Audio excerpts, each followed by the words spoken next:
साथियों, good evening. विकलांग साथी ट्रस्ट के हमारे सभी अपने प्रिय बहन और भाइयों, बेटियों, बेटों, सभी को मेरा भूरि भूरि अभिनंदन, नमस्कार। और आप कैसे हैं? हम आशा करते हैं कि आप बहुत प्रफुल्लित होंगे। इधर मित्रों, हम काफ़ी दिनों के बाद आपसे मिल रहे हैं एकल वार्ताकार के रूप में। वैसे तो पिछले सोमवार को आपसे मुलाकात हुई थी एक योगा प्रशिक्षक गुरु, योगा गुरु से साक्षात्कार के दौरान। आज बहुत दिनों के बाद तो नहीं कह सकते हैं कि कल ये हमारी वार्तालाप चल रही है, लेकिन आज वार्तालाप किए हुए मुझे लगता है कि मैं बहुत देर हो चुकी। चलिए, देर आए दुरुस्त आए, आज आप फिर से बात करेंगे। मित्रों, इधर हम लोगों ने बहुत अच्छे वीडियोज़ आपके सामने, बहुत अच्छे प्रस्तुतियाँ दी, बहुत अच्छी आप लोगों को बातें बताई। हमारे काफ़ी इस चैनल में घंटों की वृद्धि हुई, सब्सक्राइबर की वृद्धि हुई। इसके लिए हम आप लोगों का भूरि साधुवाद देते हैं। हमारे बहुत अच्छे चैनल चले, हमारे बहुत अच्छे वीडियो आज आए। जैसे हमारे पहली बार हुसैन रजा साहब आपके सामने मुखातिब हुए, बहुत अच्छी बातें बताई। वो विकलांग साथी ट्रस्ट के महामंत्री हैं, मैं राष्ट्रीय अध्यक्ष और महामंत्री के रूप में हम दोनों की जोड़ी बहुत ही तालमेल के साथ विकलांग साथी ट्रस्ट का काम आप लोगों की सेवा करती रही है, और इसी सेवा में हमको आनंद भी आता रहा है। और इसी आनंद के दौरान हमने आपसे काफ़ी बात करने का प्रयास भी किया है, और इस वार्तालाप से हमें काफ़ी संतोष प्राप्त हुआ। हमारे काफ़ी जो प्रस्तोता हैं, जैसे कल मिस्टर रिजवान मंसूरी जी ने एक प्रकृति की गोद से आपके सामने एक पार्क में जाकर के बिल्कुल भोर प्रथम सूर्य की प्रथम किरण भी नहीं निकली थी, उस समय आपके लिए वीडियो शूट किया। मतलब आप देखिए कि आपके ये जो मित्र हैं, आपके साथी हैं, आपकी बेहतरी के लिए कितनी मेहनत करके कितना काम कर रहे हैं। एक दिन इससे पहले प्रवीण सिन्हा जी ने रात के 1:30 बजे वीडियो आपके लिए प्रस्तुत किया था। उससे पहले हर हफ्ते सप्ताह 2 बार आती हैं सुधा सिंह जी। वो बहुत भोर, बहुत सवेरे अपने गार्डन में, अपने लॉन में बैठ करके आपके लिए वीडियो बनाती हैं। वो एक गृहिणी है, उनके पास बहुत काम है, लेकिन आपके लिए समय निकालती हैं। तो मित्रों, आपकी ड्यूटी क्या है? आप भी थोड़ा सा हमको हौसला हमारा बढ़ाएं। आप हौसला कैसे बढ़ाएंगे? आप कम से कम हमारे वीडियोस को शेयर करें, हमारी वॉच टाइम बढ़ाएं, हमारे सब्सक्राइबर्स बढ़ाएं। इतना तो आप कर ही सकते हैं। मित्रों, 1 साल 18 जून को हमारे आपके इस दिव्यांगम चैनल को 1 साल पूरा हो चुका, और 1 साल पूरा होने में आपके जितनी हमको भरपूर सहयोग की आवश्यकता थी, जितना हमें आपके सहयोग और नेतृत्व और दिग्दर्शन की आवश्यकता थी, वो हमें उतना नहीं मिल पाया। बहुत मिला, लेकिन उतना नहीं। हम चाहते थे कि 1 साल में 4000 घंटे पूरा कर सकें। हमें दुख है कि हम 4000 घंटे नहीं। इस बात का 4000 घंटे पूरा करने का लक्ष्य, और हमारे 1200 से अधिक सब्सक्राइबर हैं, और 4000 घंटे का लक्ष्य हम नहीं पूरा कर पाए। ये इसलिए नहीं इसका महत्व है क्योंकि हमको कोई मॉनिटरी लाभ होने जा रहा है। मॉनिटरी लाभ एक दूसरी बात है, लेकिन 1 साल के अंदर अगर हम 4 घंटे न पूरा कर पाएँ तो हमारे ऊपर, अपने ऊपर प्रश्न चिन्ह जरूर लगता है कि कहीं ना हमारी गुणवत्ता में कमी है। और गुणवत्ता आपने देखा, जैसे कि हम बताए कि हम रात जागते हैं, 4 बजे सवेरे उठ के बैठ के काम करते हैं। मित्रों, अभी आप लोगों ने समाचारों में देखा होगा, बहुत सी एक बड़ी वेदनादायी।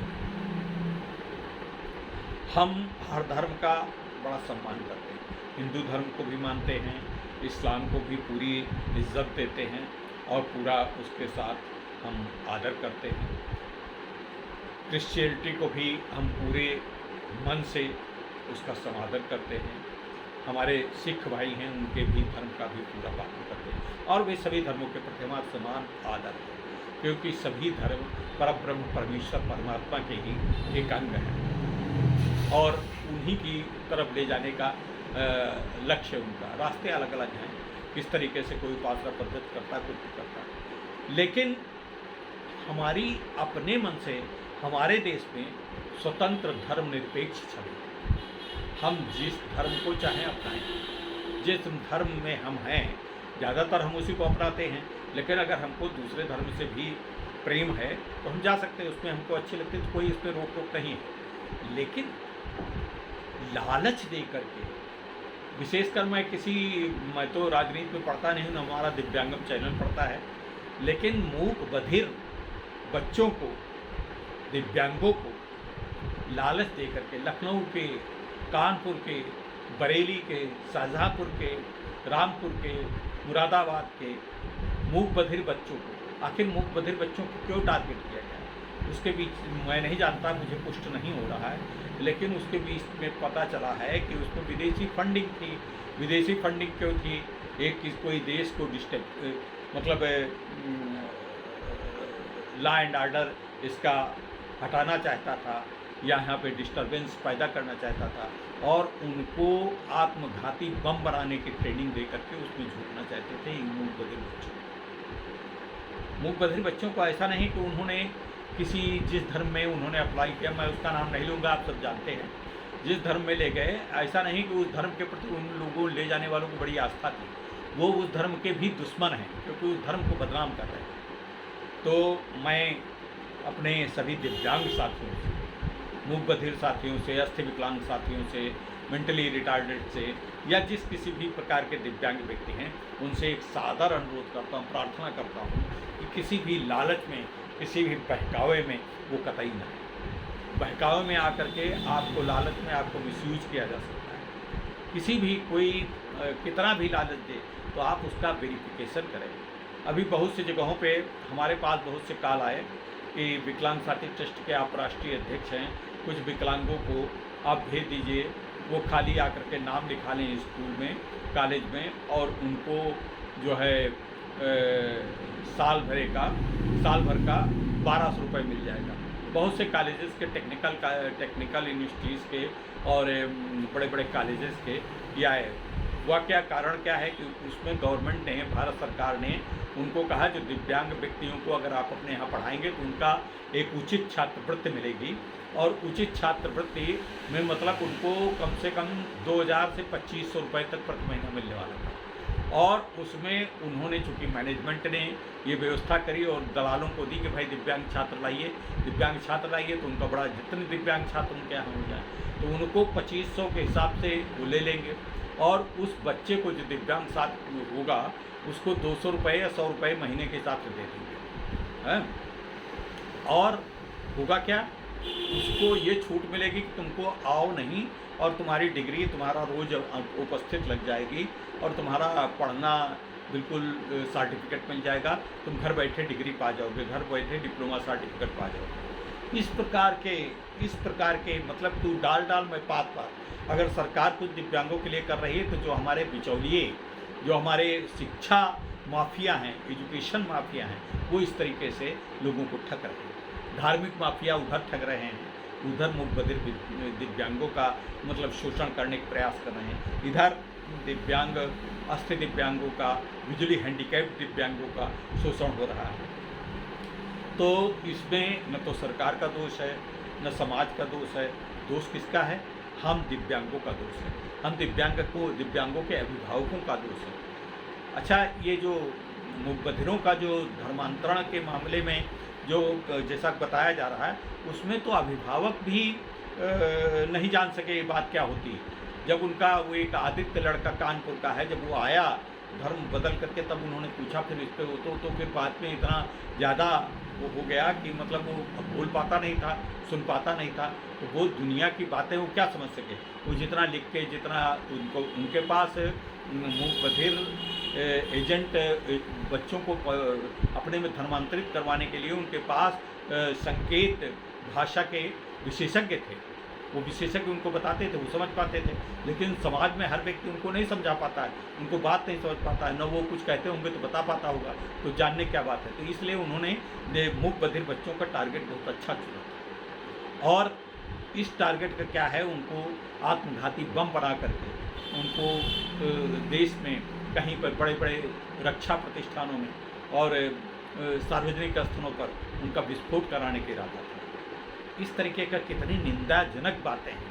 तो इस पर मैं विकलांग साथी ट्रस्ट के अध्यक्ष के रूप में, राष्ट्रीय अध्यक्ष के रूप में पूरे विकलांग साथी ट्रस्ट की तरफ से इसकी घोर निंदा करता हूं और ऐसे अराजक तत्वों को अपने भी धर्म को बदनाम कर रहे हैं, उनके खिलाफ कठोर से कठोर कार्रवाई की जाए।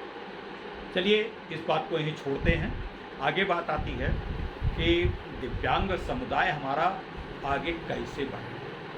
अब दिव्यांग समुदाय के लिए इस समय कोरोना काल समाप्त हो गया है, लेकिन तीसरी लहर आने की पूरी संभावना है और तीसरी लहर जैसे पहली लहर से दूसरी लहर बहुत ज़्यादा प्रभावी थी और बहुत ज़्यादा नुकसान पहुंचाया।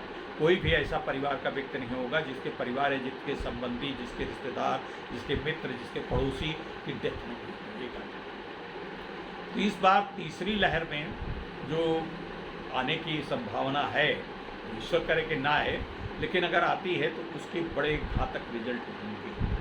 तो उसके लिए कम से कम दिव्यांगों और दिव्यांगों के अभिभावकों को और पूरे समाज को, अच्छे भले लोगों को, सकलांगों को, सबको सतर्क रहने की आवश्यकता है। उसमें क्या है, अब जैसे इसमें रिलैक्सेशन हो गया, मैं मार्केट में परसों नरसों निकला था तो बहुत से कम 75% लोगों को देख रहे थे कि मास्क यहाँ लटकाए, मास्क यहाँ लटकाए थे और हर घर से 3-3 बच्चों के साथ, 4-4 बच्चों के साथ मार्केट में ख़रीदारी करने जा रहे थे, बाहर जा रहे थे। वो तो दुकानदार भी वही मास्क नीचे लटकाया था और जो ग्राहक है वो तो लटकाए ही। तो इस प्रकार की असावधानी समाज के लिए, आपके पड़ोसी के लिए, पूरी मानवता के लिए बड़ी घातक है, इंसानियत के लिए घातक है। अब हमारे मंदिर मस्जिदों में आवागमन खुल गया है, हालांकि थोड़ा बहुत प्रतिबंध हैं, सैनिटाइज करके जाओ, सब कुछ जाओ, लेकिन भीड़ ऐसी बढ़ती है कि कोई अंधविश्वास के साथ घुसती चली जा रही है। आप मस्जिद में नमाज़ पढ़ने जा रहे हैं तो मास्क लगा के जाइए, दूरी बनाए रखिए। मंदिरों में जा रहे हैं तो थोड़ा दूर चल के जाइए। अब सावन के सोमवार आने वाले हैं तो शंकर जी आपके वहाँ पे भीड़ लगाने से प्रसन्न नहीं होते। उनकी सतत सात्विक मन से आप उनकी पूजा करें, आराधना करें, घर से करें और पूरा परिपालन करते हुए समाज की भलाई के लिए सर्वे भवन्तु सुखिनः का मन में आदर्श स्थापित करते हुए कोई ऐसा काम न करें जो सर्वे भवन्तु सुखिनः के विपरीत। तो इस प्रकार से मित्रों, ये बात मैं बड़े मन से आपसे अपील करता हूँ कि आप सबको इस बात का पालन करना ही करना है। इस रिलैक्सेशन को आप ग्रांटेड न मानें।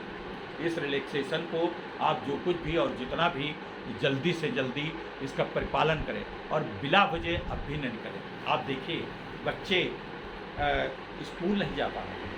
बच्चों के लिए बताई जाती है कि तीसरी लहर ज़्यादा खतरनाक होगी, तो बच्चों को अभी से उनके मन में एक जो भय है वो निकालने का प्रयास करिए। बच्चों को तो खैर स्कूल अभी नहीं जल्दी खुलने वाला, लेकिन सुना है कि 1 तारीख से हायर सेकेंडरी और डिग्री कॉलेज और विश्वविद्यालय स्तरीय विद्यालय उच्च शिक्षा वाले खुलने जा रहे हैं। तो उसमें भी पूरे परिपालन और उसमें पूरे प्रोटोकॉल का, कोरोना प्रोटोकॉल का पालन करना है। इस बात का पूरा ध्यान रखिए। और मित्रों, अपने पड़ोस में, अपने आसपास जितने दिव्यांग हैं उनको आप एक दूसरे से बात करते हुए, उनको समझाते हुए कि आगे कैसे बढ़ना। अभी हम आगे चल के आपके लिए एक वीडियो लाने वाले हैं। उस वीडियो का खाली यही होगा, ये विषय होगा कि आप कैसे अपनी तैयारी करें कि आगे आपका कारोबार कैसे चल सके, कैसे आपके रोज़गार में कैसे अभिवृद्धि हो सके, कैसे आपका जो काम काज चल सके, कैसे आप कमाई कर सकें। इस विषय पे हम एक बड़ा विस्तृत वीडियो बनाने वाले हैं और विस्तृत वीडियो में विशेषज्ञों की राय देंगे। अच्छा, एक बात और है, इधर आपके सामने आदरणीय एस के श्रीवास्तव रिटायर्ड अधिकारी हैं, बड़े इंटेलेक्चुअल हैं, आध्यात्मिक विषयों पर आपको ज्ञान देंगे, आपको बताएंगे, आपको मानसिक रूप से पुष्ट करने का प्रयास करेंगे। दूसरा एक स्वामी जी हैं डॉक्टर दीनानाथ जी, उनका योगा कार्यक्रम जैसे कि अभी आपने योगा दिवस पर देखा, उसी तरीके से आगे भी आएगा।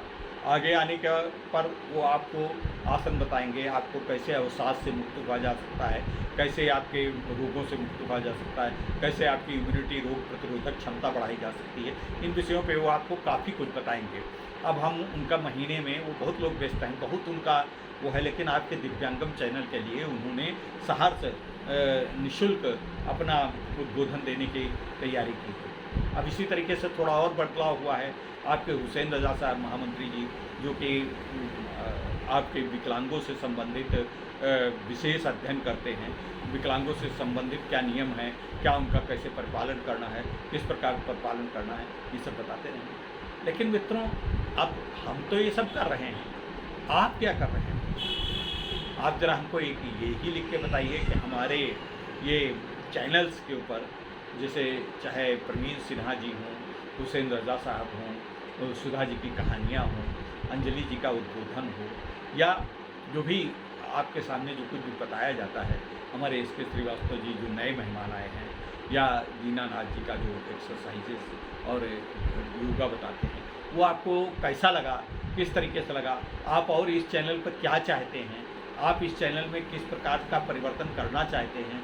कैसा इस प्रकार के चैनल के ऊपर आपको हम क्या क्या सामग्री दें, ये तो बता ही सकते हैं। और आपके आसपास पड़ोस के, अगर कोई आपके पड़ोस में कोई घटनाक्रम हो रहा है, कुछ दिव्यांगों से संबंधित है, सकलांगों से संबंधित है, उस घटनाक्रम के विषय में अपना वीडियो बताइए। आपकी संवेदनशीलता हमें पता हो। आप अभी तक ऐसा होता था कि हम सोचते थे यार कभी हमको न्यूज़ चैनल में बोलने को मिल जाए, काश हम भी बोल लेते, जैसे ये समाचार वाचक बोलते हैं, एंकर बोलते हैं, या जैसे वहाँ पे मेहमान आते हैं। हम लोगों को कौन बोलता है, अरे आपका चैनल है, आपका अपना चैनल है, आप बोलिए, हम आपको पूछते हैं, आपको सम्मान देंगे पूरा, आप आइए, इस पर बोलिए, खुल करके बोलिए, अपनी बात कहिए, चाहे जितनी आप जो कुछ भी कह सकें, बस वो मर्यादित होना चाहिए, उसमें अनर्गल भाषा का प्रयोग नहीं। आप दिव्यांगों के हितों में, सकलांगों के हितों में, महिलाओं के हितों में, बेटियों के उच्चतर स्तर के विकास के विषय में, उनके कैसे उनको सशक्तिकरण प्रदान किया जाए, इन सभी वर्ग को, कमज़ोर वर्गों को कैसे सशक्त बनाया जाए, कैसे ग्रामीण अंचल लोगों को कैसे हम व्यावसायिक पुनर्वास दे सकें, कैसे दिव्यांगों का व्यावसायिक पुनर्वास कर सकें, इस विषय में आप बोलिए। और एक और बात है, हम सर्वव्यापी तो नहीं, हम सब जगह का नहीं जानते क्या है, कैसा है? आपके अड़ोस पड़ोस में ऐसा कोई व्यक्ति है, होनहार है, दिव्यांग हो, सकलांग हो, महिला हो, पुरुष हो, तो उनका आप जो है हमको वीडियो बना के बताइए। ना आप वीडियो बना सकते हैं तो हमको बताइए, मैं उनका साक्षात्कार लेने आऊँगा। अब जब तक कोरोना का अभियान से थोड़ा सा रिलैक्सेशन हुआ है, तब तो आ जा सकते हैं। अभी मित्रों, एक हमारी पुस्तक, मैंने एक बहुत बड़ी पुस्तक लिखी थी, अंजलि भर स्पंदन। अंजलि भर स्पंदन का एक जो लोकार्पण हुआ था, उस लोकार्पण में मुख्य सचिव जी के कर कमलों द्वारा, डॉक्टर शंभूनाथ जी के कर कमलों द्वारा लोकार्पण हुआ था। उसमें केंद्रीय उत्पाद एवं सीमा शुल्क के मुख्य आयुक्त, बहुत बड़ी हस्ती, त्रिपाठी जी के मुख्य आतिथ्य में उसका लोकार्पण हुआ। आपके हमारे गुरु, जिनको मैं बड़ा स्नेह, बड़ा श्रद्धा करता हूँ, डॉक्टर अरुण त्रिवेदी, रमाई काका जी के पुत्र, सीतापुर में RMP डिग्री कॉलेज के सेवानिवृत्त प्राध्यापक, बहुत वरिष्ठ और कई किताबों के लेखक, और उनके द्वारा अध्यक्षता की गई थी, विशिष्ट अतिथि थे। तो उस कार्यक्रम का हम वीडियो आपके सामने जल्दी ही प्रस्तुत करेंगे। तो ये सब बातें मित्रों हैं। अब आपके कमेंट और आपके जो टिप्पणी हैं हमें बड़ी ऊर्जा देती है, हमारे सभी वक्ताओं को ऊर्जा देती है। वक्ता जो दिन रात आपके लिए काम करते हैं, बहुत सवेरे उठ जाते हैं, सवेरे उठ करके अपना घर बार छोड़ करके आपके लिए वीडियो बनाते हैं, अपने कहानियाँ बताते हैं, सुनाते हैं, उनके लिए आप प्रोत्साहन स्वरूप हैं। आप ज़रा प्रोत्साहित करिए उनको और ज़रा टिप्पणी करिए, उनको लिखिए। हमारे में नहीं लिख सके, हम तो मतलब एक आपके साथ संवाद करने सोमवार को आ जाते हैं। अगर कोई दूसरा मिलेगा तो वो भी हम नहीं आएंगे। सोमवार को हम अपना इसलिए स्थान रखते हैं कि थोड़ी आप हमको पहचानते रहें, हमें भूल न जाएं, इसलिए बीच बीच पे आ जाते हैं। अदरवाइज़ हम चाहते हैं कि दूसरे लोग ज़्यादा इसका उन्नयन करें, इसका विकास करें, इसका परिवर्धन करें, इसको काफ़ी लोकप्रिय बनाएं। आप इसमें लोकप्रिय बनाने में क्या कर सकते हैं, हमें सुझाव दीजिए। हमें सुझाव देने के साथ साथ हमारा जो अपना शुभकामनाएं संदेश दे सकते हैं। अभी छत्तीसगढ़ से हमारी बहन देव जी ने बहन ने एक नाम मैं भूल रहा हूँ, वंदना देवांगन जी ने एक अपना वीडियो बहुत छोटा सा 1.5 मिनट का था, उसका कोई विशेष हमने उनके इस जज्बे को प्रणाम किया और उनके जज्बे को सम्मान दिया। उनका वीडियो भी अभी 4-5 दिन 6 दिन पहले हमने प्रकाशित किया। हालांकि 1.5 मिनट का था, लेकिन वो 1.5 मिनट का बहुत महत्वपूर्ण बात थी। उनके वो इंटर कॉलेज में केमिस्ट्री, राजकीय इंटर कॉलेज में केमिस्ट्री के प्रवक्ता हैं, दिव्यांग। तो इस तरीके से आप भी बनाइए, आप भी अपने वीडियो भेजिए। हम बार बार आपसे अनुरोध करते हैं, आपसे याचना करते हैं कि आप अपना वीडियो बना के भेजिए। हमारे बहुत सारे वक्ता हैं, बड़ा सहयोग करते हैं, बहुत अच्छे बुद्धिजीवी हैं। उन लोगों से भी हमारी याचना है, प्रार्थना है, वंदना है कि मतलब हम अब उनका नाम नहीं लेंगे, नहीं तो वो कहेंगे कि हमारा बार बार आप नाम ले लेते हैं, नाम नहीं लेंगे। लेकिन एक बहन है, एक हैं, बहुत से लोग हैं, वो अपना वीडियो बना करके भेज सकते हैं। अच्छा मित्रों, फिर अगले सोमवार को मिलेंगे। नमस्कार, बहुत बहुत शुभ हो आपका पूरा सप्ताह। बहुत बहुत धन्यवाद।